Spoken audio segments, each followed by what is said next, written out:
Well, welcome to week number 2 for MPA 540. This week, we're going to look at 2 essential functions of human resource management, recruitment and selection. I'm going to try and make this video as brief as possible, so I'm going to just touch on some of the highlights of the topics that we'll be covering this week. And you have a lot of resources available to you in the week 2 module to help you fill in some of the blanks with a lot of these topics. But again, just going to hit some of those highlights to try and keep this video as brief as possible. Obviously, recruitment's important. We need to put together a qualified pool of applicants, and the more qualified the pool of applicants, more likely we are to end up hiring a highly qualified person for the position. We have to look both from an organizational as well as an applicant perspective in assessing how good of a job we are doing with recruitment. So obviously, from an organizational perspective, we're going to ask the question, what are the factors that affect a successful recruitment process for this organization? So what has led to successful recruitments? You've done recruitment in the past. Your organization's done recruitment in the past. It has hopefully produced some very successful employees and some very productive employees. And so in a retrospective manner, you can look back at what strategies resulted in those highly qualified types of hires. But we also are interested in from the applicant's perspective. What does the applicant think about the quality of the recruitment process, regardless of whether or not that individual was selected for the position? So we can get feedback from our applicant pool as well once the recruitment process is concluded. Some other questions we oftentimes ask in recruitment, does the procedure embody the organization's goals? So we always have to keep the organization's mission and goals in mind when we are putting together and constructing our recruitment strategies. Did we use a broad enough array of recruitment strategies to end up creating a highly qualified and very deep applicant pool? Were we aggressive enough in encouraging the best candidates to apply for the open position? Was the process clear? And did we try and remove some bureaucratic administrative hurdles from applicants when they are going through the application process? Again, from an applicant perspective, did the applicants feel good about the recruitment process? Did they feel valued throughout the recruitment process? Did we make them feel that they were someone who we would like in the organization? And how cost effective was the process? Because obviously we're going to have limited resources when we go out there to recruit employees. And so we want to do the most cost effective process we possibly can do. Other factors that can bear upon the recruitment process to make it more successful, the size of our labor pool. You know, this kind of gets back to, in public administration, the idea of the importance of the environment. And does the environment possess the resources in order to adequately support the organization? But one of the major resources we get from our environment is obviously a very broad and a very deep applicant pool in terms of pools that have the labor skills necessary to do the job in the organization. The location of jobs, the pay and benefits that we're able to offer to applicants for the position, job quality, the image of the organization. Obviously, if the organization is held in very low esteem in the environment, you're probably not going to get an adequate pool, which will probably lead to an unsuccessful recruitment process. The current fiscal crisis, the state of the economy. Obviously, if the economy is in a boom cycle, we're going to be competing with a lot of other organizations to try and hire high quality applicants. If we're in an economic downturn, then there'll be a lot less competition with other organizations. And some of the non-economic ways that the organization contributes to an employee's welfare beyond just salary and benefits. And so this really gets at the organization culture. So if you have a strong, supportive organization culture, that obviously will be very attractive to your potential applicants. Obviously, we also want the applicants to feel comfortable with the process so that even if they're not selected for this position, we'll have other positions open in the future and they would keep the organization in mind to apply for some of those future positions. So we want to really treat our applicants as consumers, as customers who are shopping for a position. Because not only is the applicant selling themselves to the organization is selling itself to the applicant, especially if it's a very highly qualified applicant. We run into this a lot in terms of doing university hiring. And for years, I did hiring in an academic department in a large state university. And the salary and benefits that we provide obviously did not always match up with a private university. So we really had to treat our applicants well and kind of show them some of the non-monetary benefits that they could get from working in our organization. And we lost some very good applicants that went to USC and some other institutions who were able to pay more and give them a lower teaching load than you're able to do in a large state university. So some suggestions for employers who want people to have a good impression of their agency. Obviously, it boils down to communication. Communicate with your applicants, notify them of where the process is, notify them about where their application is in the process. Those timely notifications can go a long way to make people feel better about the process. If there's radio silence and they don't hear anything from the organization and they have to reach out to the organization only to find out that they were not selected for an interview, obviously that's going to leave a very bad taste in their mouth for any future positions they may want to apply for in the organization. Make sure that we have realistic assumptions and realistic expectations about the job, and that when people do come for an interview, so when you select people for your on-site interviews, those applicants get to meet with the leaders of the organization. That if they're meeting with the leaders of the organization and they actually spend time with the leaders of the organization, obviously they're going to be much more valued, and feel much more valued, and will look more favorably upon taking a position in the organization. In recruitment, there are basically three traditional steps in recruitment: planning and approval of the position, preparation of the position announcement, and selection and use of specific strategies. So what we have seen with these three steps over the past several years has been a decentralization, whereby we have really moved away from a centralization with a centralized HR office handling all of these things.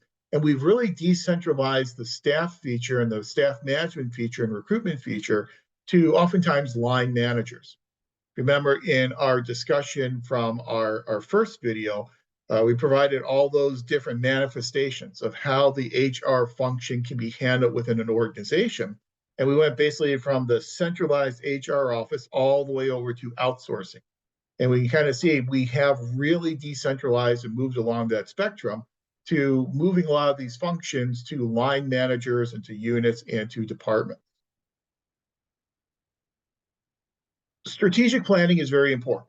So we need to first make sure that we need the position. Is this a position that is really needed? We'll know that through our strategic plan. So all of our positions are linked to how they will help us achieve the mission and the goals of the organization. If we have not gone through a rigorous strategic planning process, we probably won't be able to prioritize potential openings in the organization to know where to put our precious resources behind in terms of which positions we need to fill. We also have to have a really good idea of the surrounding labor market. So what does the surrounding labor market look like? What's the potential that we'll be able to put together a high quality, very deep applicant pool for this specific position, people with the skill sets in order to do a good job once they are hired into the position. So we got to know what that labor market looks like. We have very low unemployment rates, and we're close to full employment. Here in the U.S., we usually consider full employment to be a 3% or less unemployment rate. So we never really anticipate a 0% unemployment rate, but 3% or less is considered to be full employment. So if we're around that 3% rate in our local community, then it's going to be a very competitive market in order to try and find and lure high quality applicants to our organization. As we are putting together our plan for recruitment, we have to do our needs analysis, which will include things such as our need for succession planning. This is important, and this is something a lot of organizations overlook.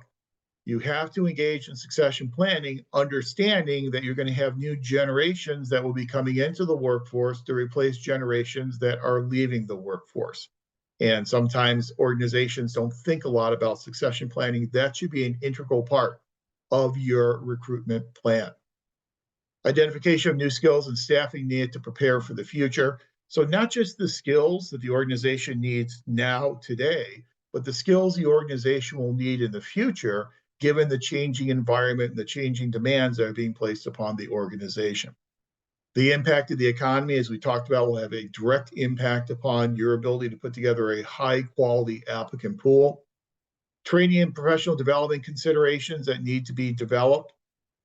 If you're familiar with the organization theory literature, if you've had the org theory class, you know that the evolution of the organization theory literature has really been away from a top-down micromanagement approach, much more toward an approach of employee empowerment, and employee empowerment through professional development to help people develop the skills that they need in order to help them along the trajectory of their personal growth journey.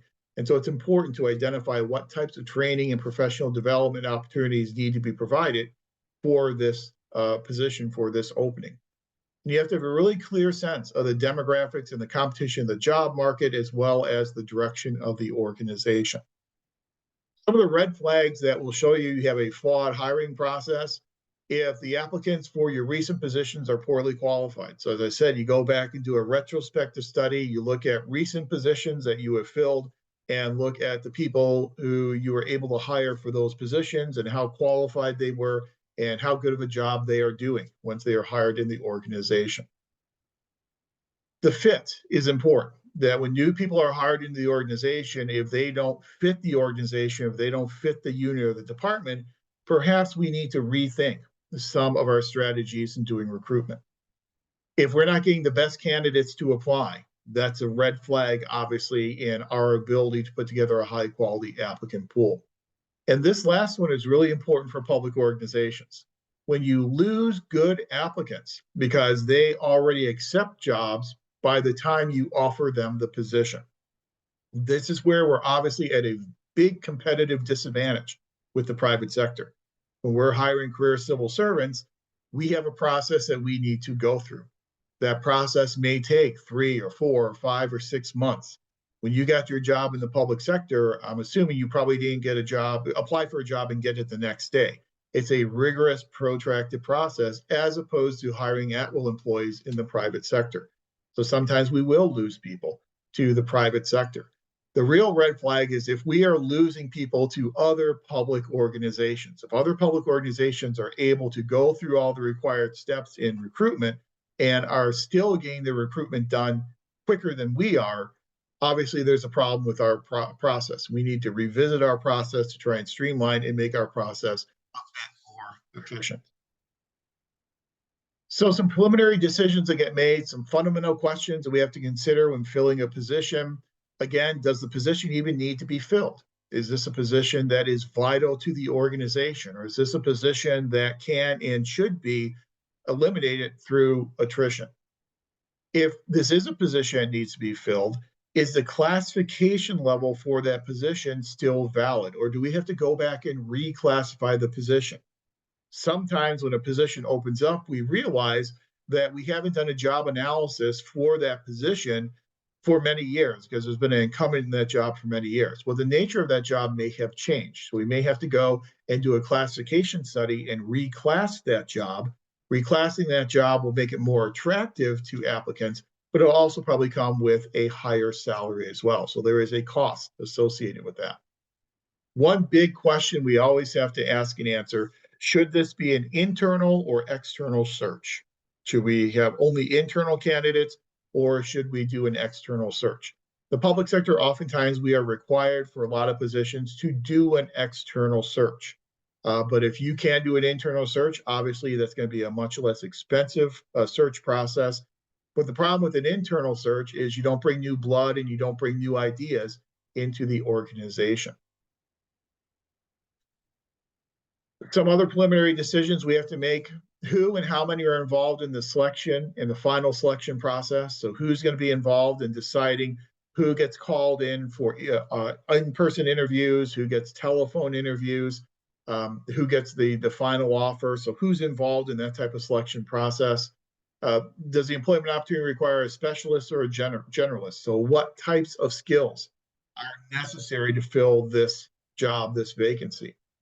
And acquire the authority and approval for job adjustments needed after posting.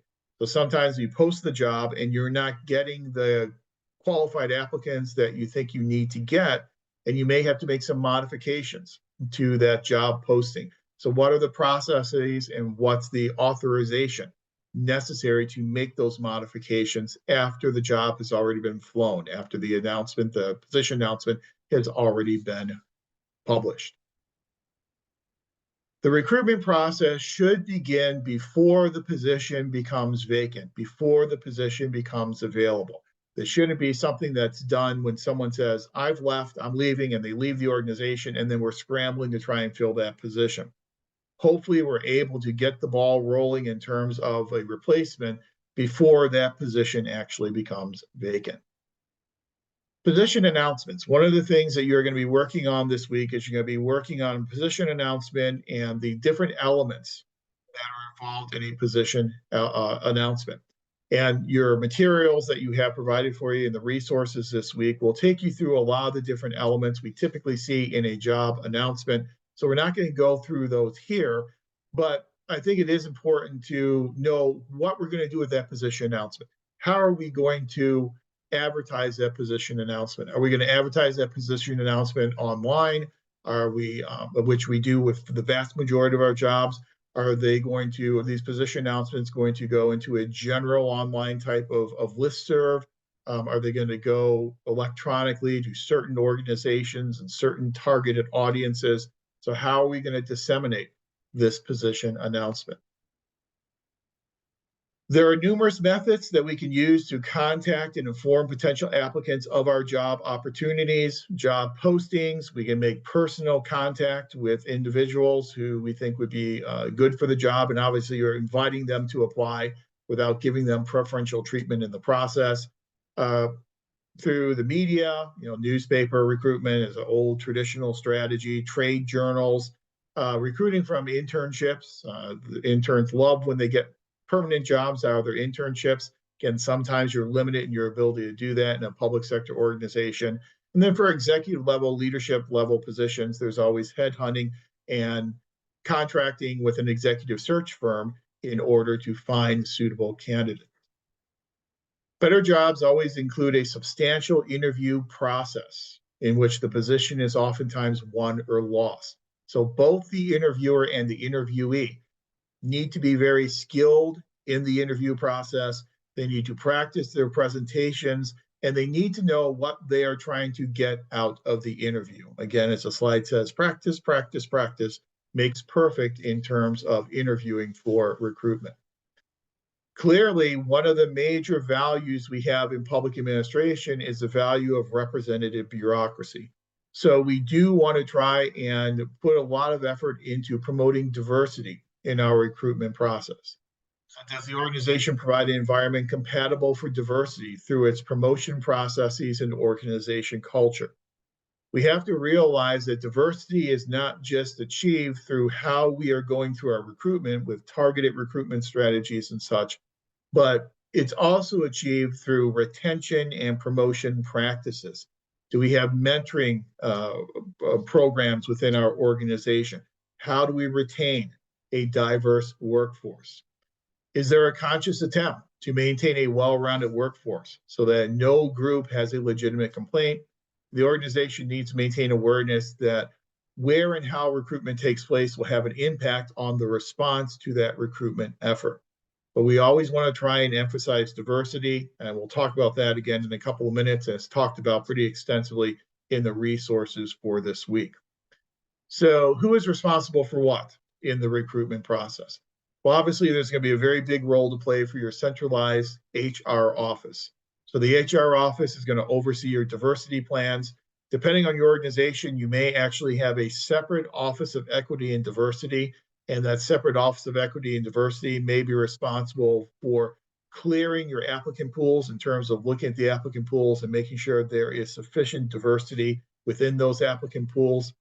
The Centralized Human Resource Office provides a comprehensive listing of the sources for recruitment, all the places where you can advertise your position, provides coordination of institutional recruitment efforts. And so it kind of has that big picture, overarching coordinative type of function.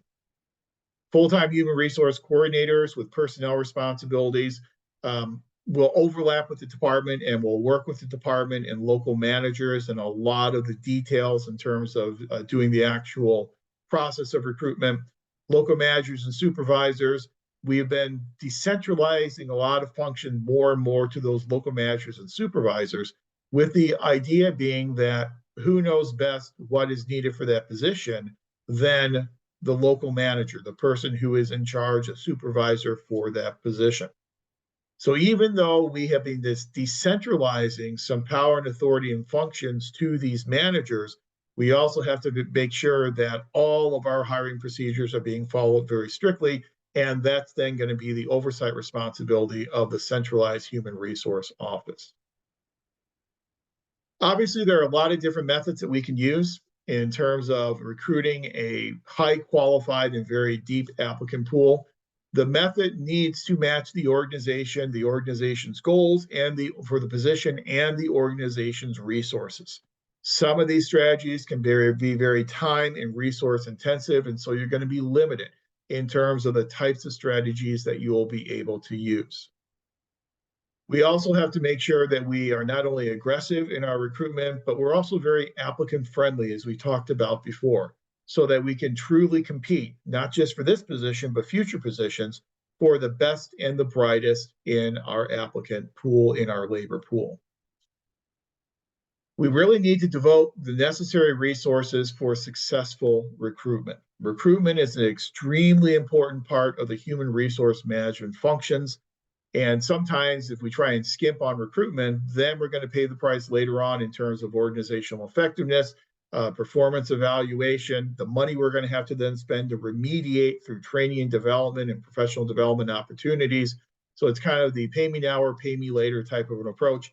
You put your money into recruitment, and then hopefully you'll be able to avoid some of those ancillary costs later on throughout the human resource management cycle. So that's kind of a quick overview of recruitment.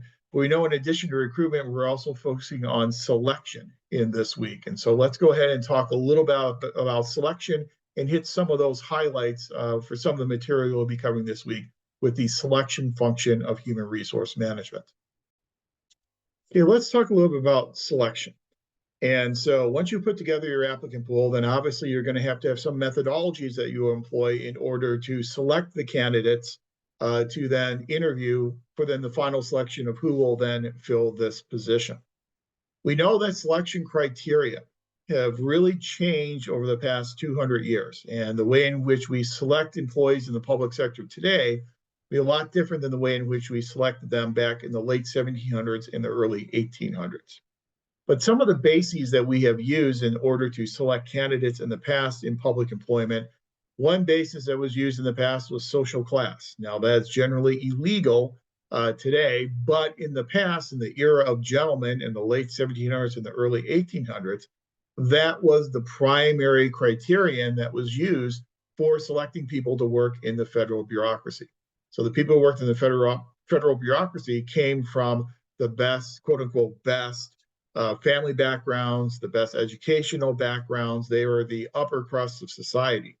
And obviously the reason for that is when you have a fledgling nation, when you have a government, a national government that is not trusted by a lot of people, and a national government that you're not sure is going to be around when you wake up the next morning, you really need to add legitimacy to that national government. You can add that legitimacy by staffing the national government positions, these bureaucratic positions, with these quote unquote gentlemen, with these people from the upper crust of society. Patronage obviously replaced this social class approach primarily with the election of Andrew Jackson. And in patronage, what we're doing is we are selecting people based upon their support for a political party. So to the victor go the spoils. And so if a political party wins the campaign, that political party then has all these public sector jobs that they can then dole out as a thank you for helping them get elected in the last election. So we're tying very closely public employment with the party of that person and what they've done to help that candidate and that party get elected. You can think about social class as hiring people based upon who they are. Patronage, you can think about hiring people based upon who they know. And then merit which is kind of where we currently are today. We have a hybrid system of merit.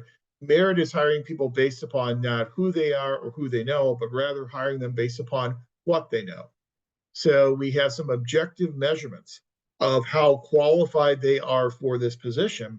And we will then hire the individuals that demonstrate that they are most qualified for these positions. Merit came about at the federal level with the Pendleton Act in 1883, as we'll talk about in a couple of minutes. That's what ushered in our current system of merit. Within this current system of merit, the civil service system that we have today, there's also an emphasis placed upon seniority. And as you move up the general schedule at the federal level, as you move up in terms of your grade level, that each step within each pay grade obviously is going to pay you a higher salary. And so the longer that you are there, the more seniority you have, the better the compensation that you are going to receive. The idea is that these people who have been there for a while have already been through the merit hiring process. They've already been screened through probationary periods.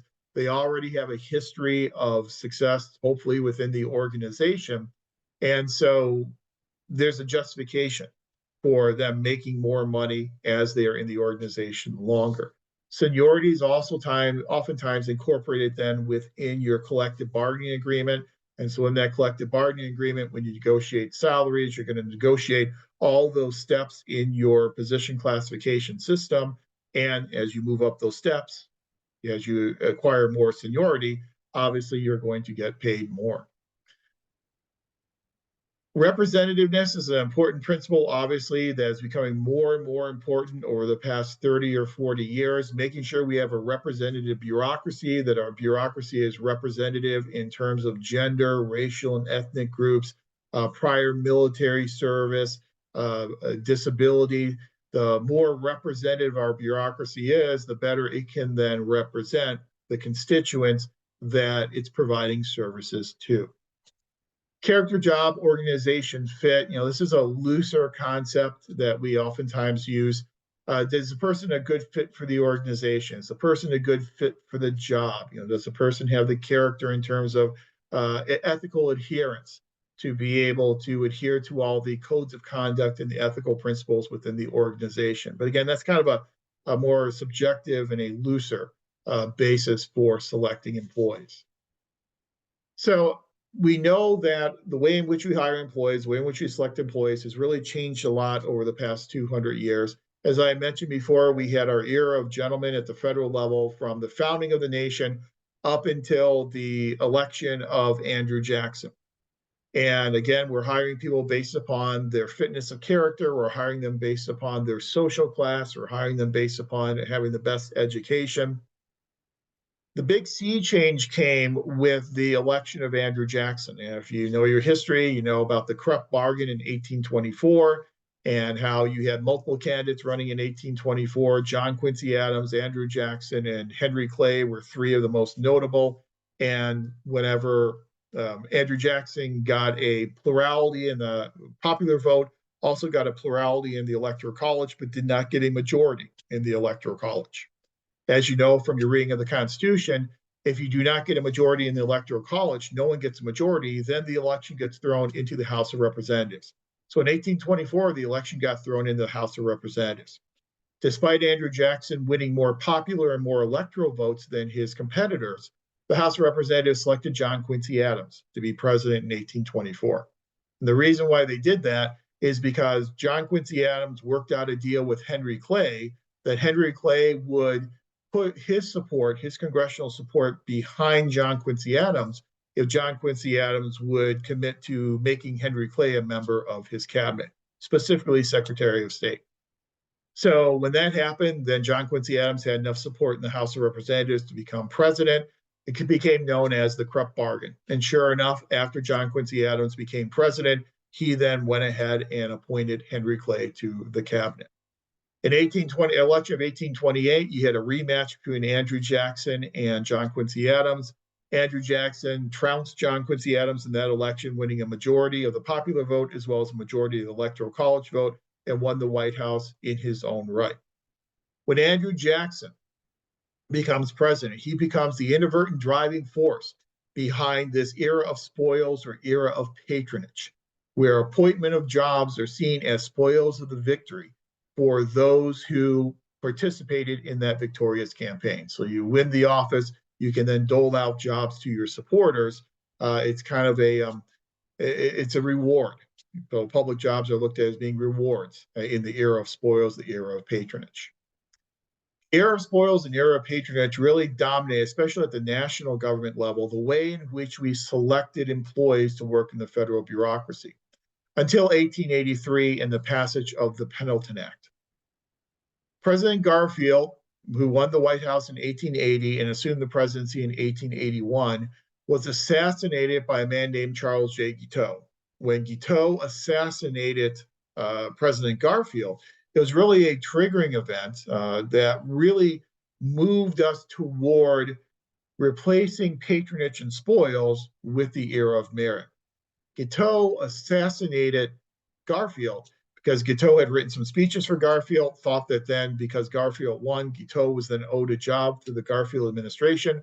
The Garfield administration did not offer Guiteau the job that he wanted. He thought if I assassinate Garfield, then Garfield's vice president, Chester Arthur, who was a big believer in spoils and patronage, would then become president, and then Guiteau would then get a job from the Arthur administration. Not a terribly rational thought process, but Charles G. Guiteau was not exactly a very rational person. So he assassinates Garfield. Instead of getting a position, Guiteau ends up getting assassinated, getting executed. But this assassination is what really served as the focusing event to move us into an era of merit, whereby we start hiring people not based upon who they are or who they know, but what they know. And we put together a system of hiring whereby we can test people on their qualifications for the position, and then we hire people based upon their qualifications. So the technical merit system that starts with the passage of the Pendleton Act called in new innovations, the way in which we select employees.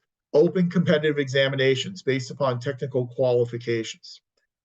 We look at how people perform on those open and competitive examinations and how they perform on those open and competitive examinations. Those who perform well then get certified, and then we put together a list of those who performed well and are eligible for employment.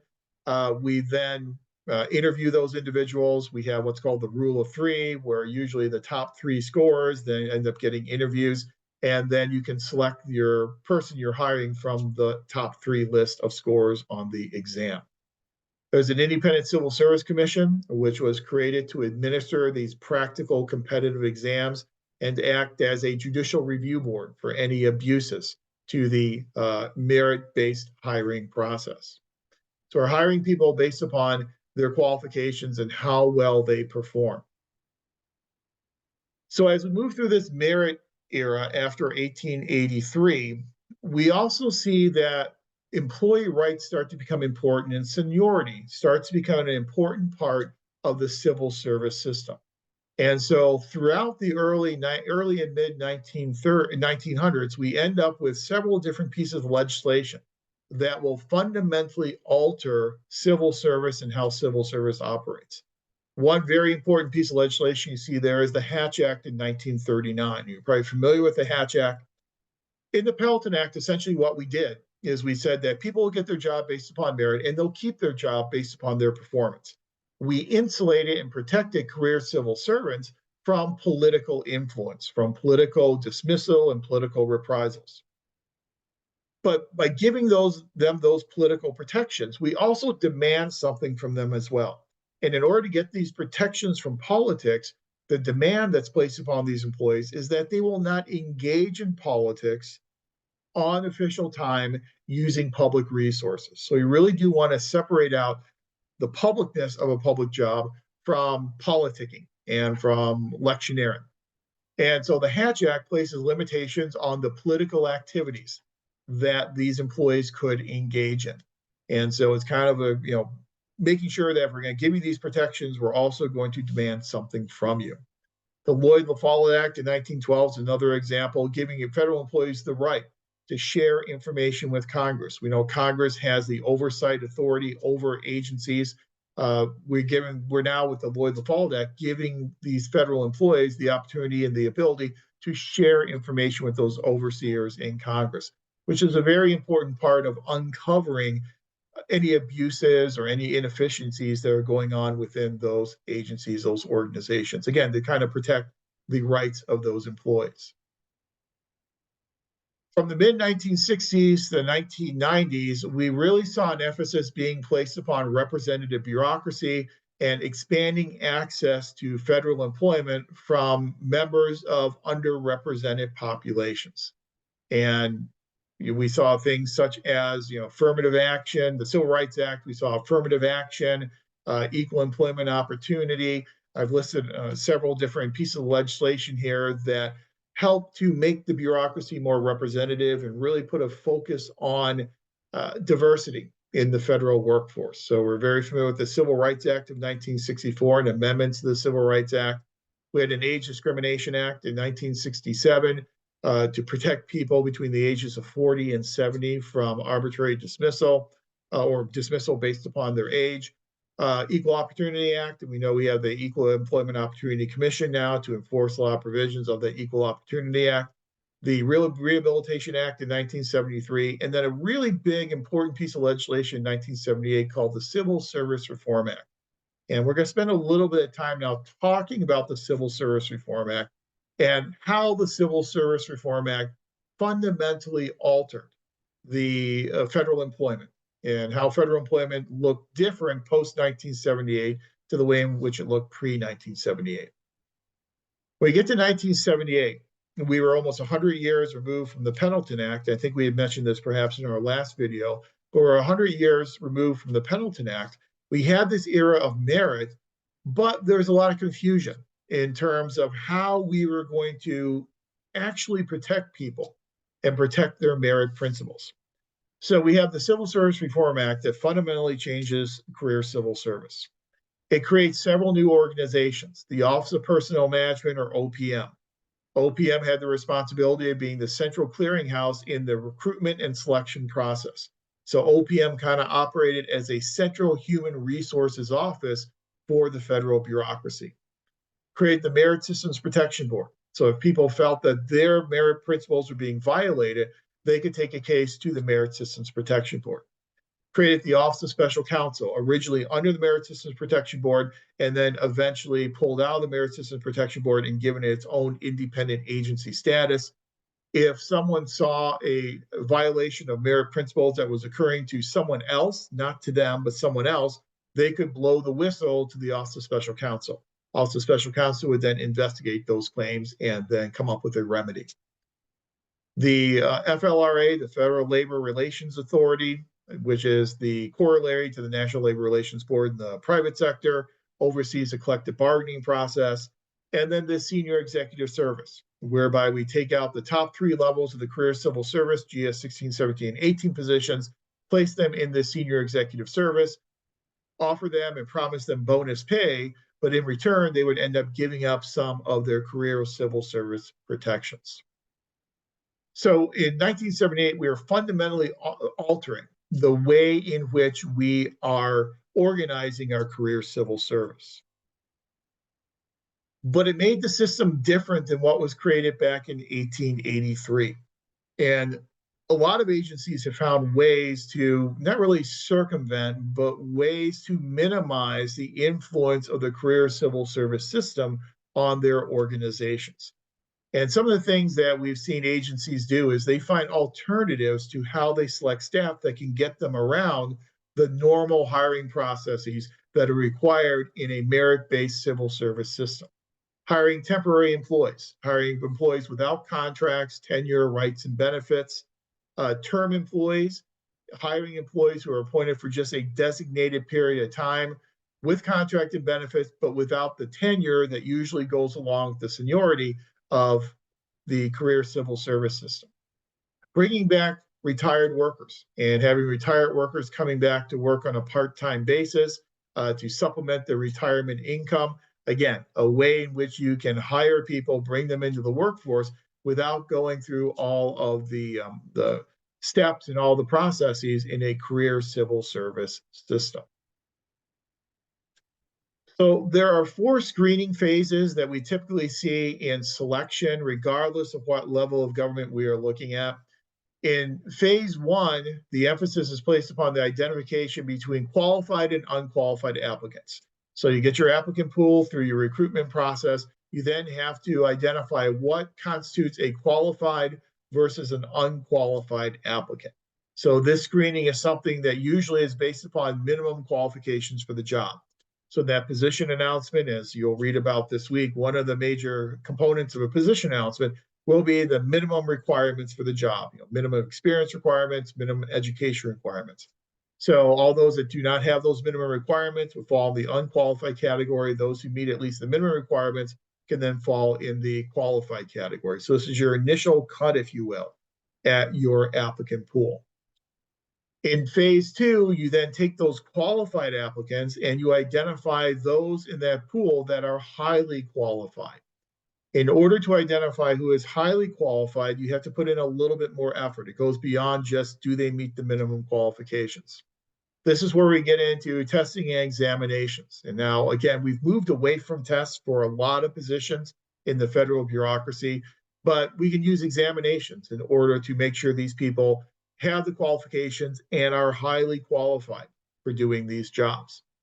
Assembled tests are tests in which you have the applicant come to a central location and then they take a general aptitude test, maybe a specific work test, but they actually come in-house and do these examinations.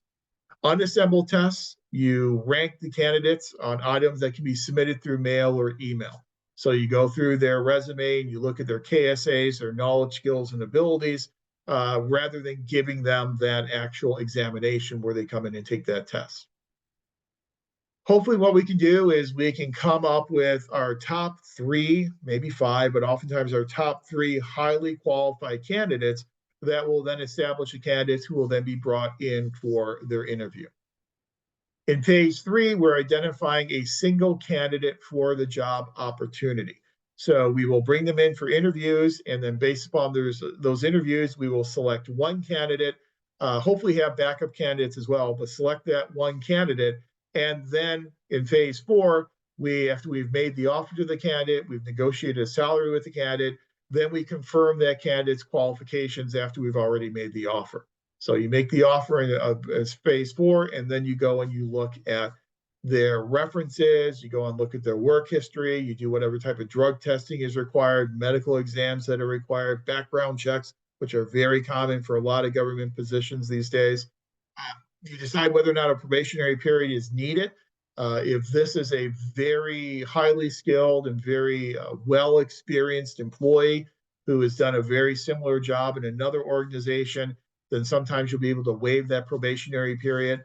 But if this is this person's first time doing this type of job, chances are, depending on the collective bargaining agreement, there'll probably be a probationary period.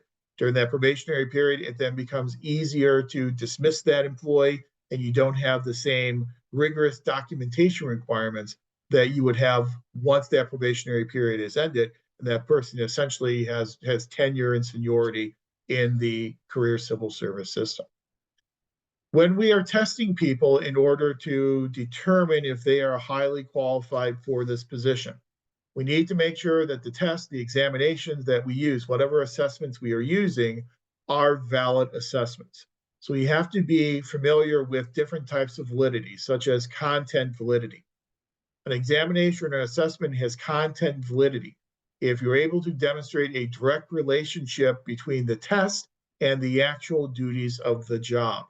This content validity dates back to a case, the Griggs versus Duke Power Company case, where we had a situation where an employer was using an examination that did not correlate with the types of tasks and responsibilities of the job itself, and they were using that oftentimes to discriminate against applicants. Criterion validity involves correlating high scores on the test, which is the predictor, with performance on the job, which is the criterion. And so you'll hire people who perform the best on the exam, then you'll measure their performance in the organization and see how well performance on the exam then predict their performance on the job. Another way to do this is what's called concurrent method. So that's the predictive method. We can also use the concurrent method. The concurrent method just flips that logic around. And so in the concurrent method, what you would do is you take a high-performing employee who's already on the job, and you apply that examination to that employee and see how that employee performs on that exam. You would think a high-performing employee would then perform very well on that examination. That's what's known as a concurrent approach to measuring criterion validity. Construct validity documents the relationship of abstract personal traits and characteristics to job performance. And so, dedication and enthusiasm and things such as that, how do those personal traits and characteristics then correlate with performance on the job? But it's called construct validity because we're looking at those abstract concepts, what we call constructs, such as personality traits and characteristics. But we do need to make sure that whatever examinations or whatever measures we are using are valid representatives of the job that we are hiring someone for. Oftentimes we'll look at knowledge, skills, and abilities today as opposed to looking at scores on an examination. The movement really has been away from using examinations and more toward KSA's knowledge, skills, and abilities. So look at the information provided on application forms and cover letters, in their resumes, to get an idea of their knowledge, skills, and abilities. We may require letters of recommendation in order to get recommendations from former employers who can speak to their job history and to their performance. When we do use examinations, there are different types of exams we can use. We can use psychological examinations to measure personality traits. We can use general skill types of tests, which are very common for entry-level positions. We can use general physical abilities tests for jobs that require some type of physical exertion of effort. We can use performance tests for specific jobs. And so if a job has specific requirements to it, such as it's a coding job in the IT department, we'll have a specific type of test on coding to make sure that they know how to do coding in order to be successful in that position. Sometimes we'll use things like assessment centers. Assessment centers is where we'll bring applicants in, we'll put them into a job setting, we'll have them do the actual work that they'll be doing on that job, and then assess their performance within that assessment center. Problem with assessment centers is that they're very expensive and they're very time consuming. And you also have this thing called the Hawthorne effect. I mean, you know from your research classes, the Hawthorne effect is people act differently and behave differently when they are being watched. And so people tend to overperform in these assessment centers as compared to how they would perform once they are hired into the job.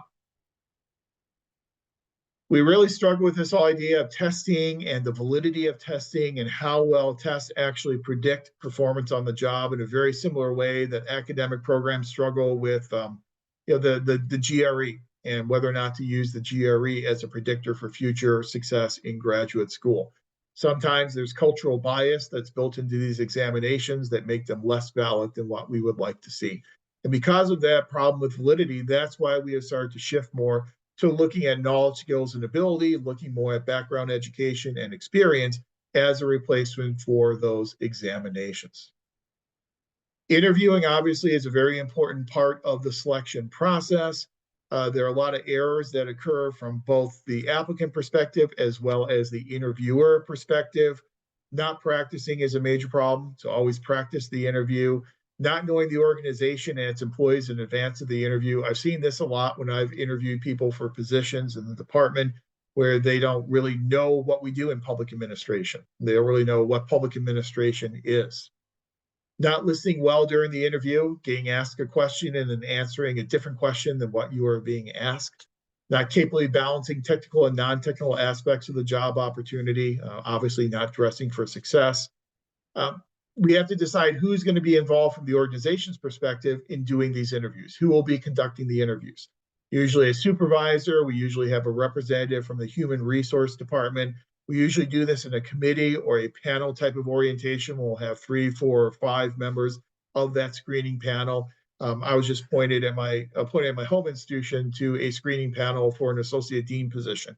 And so I'm working with 4 other people to conduct the interviews for the applicants for an associate dean position. Who goes through these interviews? Who gets selected for these interviews? because of limited resources, typically it's probably not going to be everyone who meets the minimum standards for the job unless you have a very small applicant pool. If you have a large enough applicant pool, probably you're going to use your rule of three and you're going to select the 3 or maybe 5 most highly qualified applicants, and those are the ones who will be offered the interview opportunity.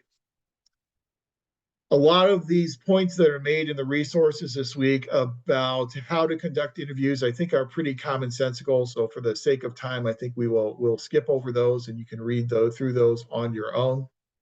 Reference checks are obviously important, and we have to verify employment before we can actually hire that person. We have to get some of that input and some of those perspectives from former or current employers, so we can determine the candidate's abilities.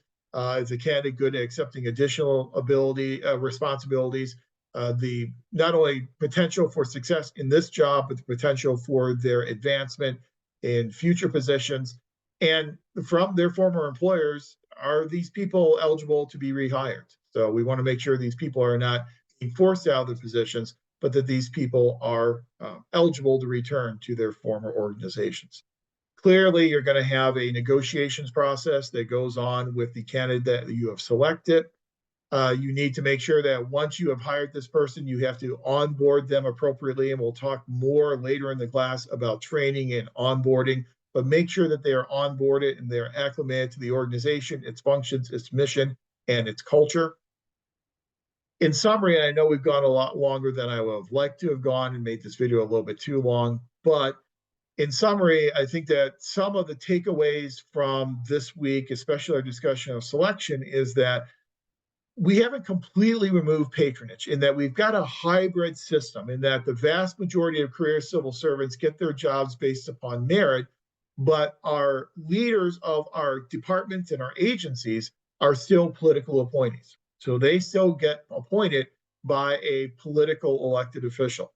And so the direction of our agencies will be given by these political appointees, whereas the work of the agencies on a daily basis will be done by those career civil servants. So it is kind of a mix between merit and patronage, with obviously much more of an emphasis on merit, because the vast majority of employees will be those career civil servants. There's no one selection process that will work for every position in every organization. The selection process chosen by an organization will depend upon the position itself, the organization's goals and its mission, the resources available for the organization, before this selection, the applicant pool that you get in terms of this selection. Sometimes you will not get a sufficient applicant pool, or you'll get an applicant pool that is not diverse enough. And so therefore you'll have to retract the posting and then change the posting, change the position announcement, maybe use different recruitment tactics, and then refly the position again, so you can ensure that you're going to be able to select the highest quality employee for that position. We've seen a lot of decentralization. That's another theme that we have seen in selection, whereby we have the selection being done typically by those managers, by those units, and by those departments, ultimately signed off, obviously, by upper level management, but the actual selection, at least the recommendations for candidates to be hired, oftentimes come from those units and those departments. So we see a lot more decentralization, a lot more focus on knowledge, skills, and abilities than the centralized approach with examinations that used to be used in the past. Again, a lot of information here on selection, so please go through all the resources that are provided for you for this week. Recruitment and selection obviously are extremely important functions, because they will then have an impact upon all the other functions that we do in human resource management. So thanks for listening. I hope this has been somewhat helpful for you. I'll talk to you again in week number 3 when we make a video for week 3 and take you through all the topics that we'll be covering in next week of the course. So thanks, everyone. Hope you have a good week, and I'll talk to you again next week.